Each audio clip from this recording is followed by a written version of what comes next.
समजा तुम्ही नेत्रदान केलं नसतं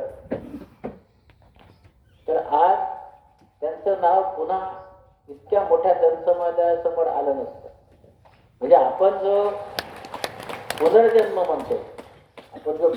म्हणतो तो काय आहे? आपल्या मृत्यूनंतर आपलं नाव जिवंत राहणे याला पुनर्जन्म म्हणतो. आपल्याकडे आता जे गैरसमज आहेत आणि जी चळवळ आहे तुम्ही जे सुरू केली आहे त्यामध्ये किंवा इंचनाळमध्ये किंवा इथल्या सगळ्या भागामध्ये, ही चळवळ या देशामध्ये जाणं गरजेचं आहे. कारण आपण आज बघतोय की तुम्ही जी चळवळ सुरू केली आहे सगळ्या खेड्यामध्ये, ही चळवळ खरंच माझ्या अगोदर लक्षात येणं गरजेचं होतं. कारण अशी मोठी चळवळ, ही खूप मोठी चळवळ आहे. आपण जे करताय की आजच्यामधली सर्व मंडळी एकत्र आली, सर्व पक्षाचे लोक एकत्र आले, अध्यक्ष नाही, सचिव नाही, काही नाही, असं करून त्यांनी ही चळवळ 2012ला सुरू केली आणि आज तिला 13 वर्ष झाले आहेत. आणि आता हळूहळू खेड्यामध्ये ही चळवळ पसरत आहे. मोठ्या शहरामध्ये फार काही आजही नेत्रदान होत नाही आणि ही चळवळ जी रुजली नाही, आपण आज पाहतो रक्तदान हे आता सगळ्यांना मिळतं. ती चळवळ रुजली, आपल्या सगळ्यांच्या मनामध्ये रुजली आणि त्यामुळे आज रक्तदान मिळतं. पण नेत्रदान मिळत नाही. आणि हे जे नेत्रदान मिळत नाही, आपण आपल्या भारत देशाचा विचार केला तर भारत देशामध्ये दरवर्षी 70 ते 80 लाख लोकांचा मृत्यू होतो. आणि या 70 ते 80 लाख लोकांच्या मृत्यूमध्ये आपला डोळे मिळतात 70,000. आणि ते 70,000 जे डोळे आहेत ते सर्वच डोळे वापरता येत नाहीत. त्याची माहिती तुम्हाला देईल मी. पण 70,000 मध्ये किती झाले? 1%. आपल्याकडे नेत्रदान जे आहे ते 1%. आता मला हे कळत नाही की आपण आपल्या स्वतःला रामाचा वंश, कर्णाचा वंश समजते, ते दानी होते आणि मग आपण नेत्रदान करत नाही. तेच आपल्या बाजूला श्रीलंका आहे, आपण म्हणतो ते रावणाची श्रीलंका आहे, त्यांचा आदर्श रावण आहे. तिथे दरवर्षी 1 लाख लोकांचा मृत्यू होतो, फक्त 1 लाख. आणि तिथे 2 लाख डोळे मिळतात, 2 लाख. मग मला आतापर्यंत प्रश्न पडला आहे की त्या श्रीलंकेतले 10,000 डोळे आपण दरवर्षी भारताला मागवतो. आपल्याकडे आपण आयात करतो डोळे, आयात. म्हणजे आपले 80 लाख मृत्यू असूनही आपण 10,000 डोळे आयात करतो. एवढा मोठा खंडप्राय देश आहे. मग असं का होतं? त्याचं कारण असं आहे की आपल्याकडे आपण जर काही पाहिलं असेल तर वाऱ्याचा वेग किंवा कशाचाही जो वेग आहे, आवाजाचा वेग, याच्यापेक्षा सर्वात जास्त वेग कशाचा आहे आपल्या देशात, तर तो आहे अंधश्रद्धेचा, अंधश्रद्धा. आणि ती इतक्या मोठ्या प्रमाणात आहे की त्याला काही उत्तर नाही आहे. तर माझ्याकडे एक उदाहरण आहे, त्याचं तुम्हाला सांग.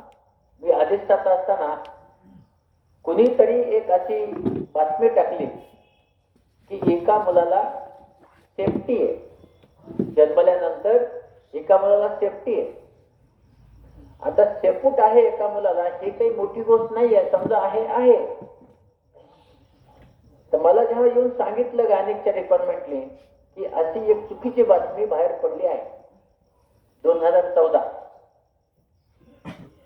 ती म्हणालो पण ही चांगली बातमी नाही आहे. मला दुपारी 4 वाजता सांगितलं. तर मी पोलीस स्टेशनला फोन केला आणि त्यांना सांगितलं मला 100 पोलीस पाहिजे. ते मला कशाला पाहिजे? ते म्हणलं थोड्या वेळाने ते 1 लाख लोक जमणार आहे. ते म्हणले तुम्ही असं कसं काय म्हणू शकता? तर मी शेवटी त्यांना पत्र लिहिलं, कारण ते म्हणे की तोंडी सांगून चालणार. पत्र लिहिलं की आता 4 वाजले, संध्याकाळी 7 नंतर इथे 1 लाख लोक जमणार आहेत. आणि पत्र लिहून पोलीस स्टेशनला पाठवलं. त्यांनी एसपीचं डीवायएसपी वगैरे फार याच्यापर्यंत ते पत्र गेलं आणि मला डीजी साहेबांचा आणि सीपी साहेबांचा फोन आला, हे इतके लोक येणार आहेत का? मी त्यांना सांगितलं हो, इतके लोक येणार आहेत. ते म्हणाले तुम्ही कसं काय सांगू शकता? म्हणलं डीजी साहेबांना सांगितलं मी, सीपी साहेबांना तुम्ही या जे मध्ये येऊन उभं राहा.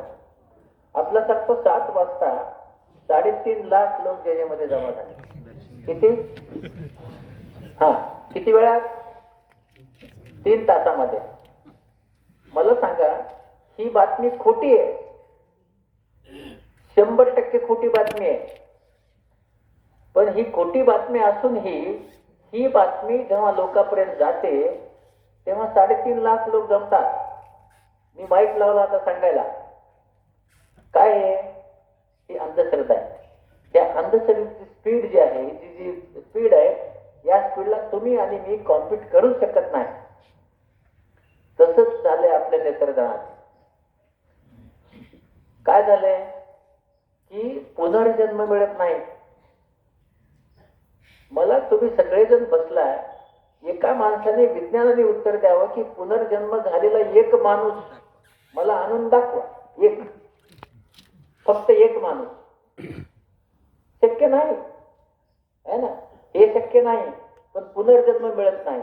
एक, समजा पुनर्जन्म मिळाला तर तो आंधळा, डोळे नसतात त्याला, म्हणजे ते डोळे काढून घेतल्यामुळे पुनर्जन्मात पण डोळे येत नाहीत. आधी तर पुनर्जन्म होतच नाही, पण त्याला डोळे येत नाही. पुढे समजा त्यांनी असं केलं तर त्याचा भूताचा जन्म होतो. कुठे भूत?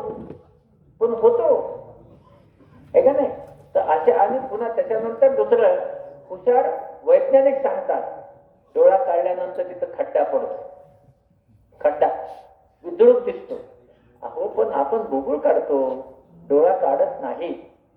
नेत्रदानामध्ये डोळा काढला जात नाही, बुबुळ काढतो. तिथे आपण त्याला रिप्लेस करतो, खड्डा पडत नाही, रक्त येत नाही. पण हे सगळं जरी असेल तर तुम्ही खेड्यातली माणसं शहरापेक्षा खूप हुशार आहात.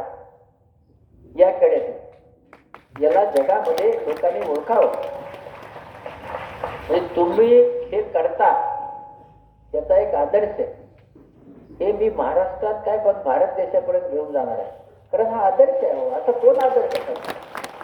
आणि हा जो आदर्श आहे तुम्ही जे करताय, हे तुम्ही जे करताय हे सर्व खेड्यामध्ये झालं पाहिजे. आणि म्हणून तुमचा जो आदर्श आहे खेड्यामध्ये, तर हा आदर्श पुढे जाणं गरजेचं आहे. कारण तुम्ही सगळेजण जमलाय, सदानंदचे गाईडलाईन घेतला, ओके.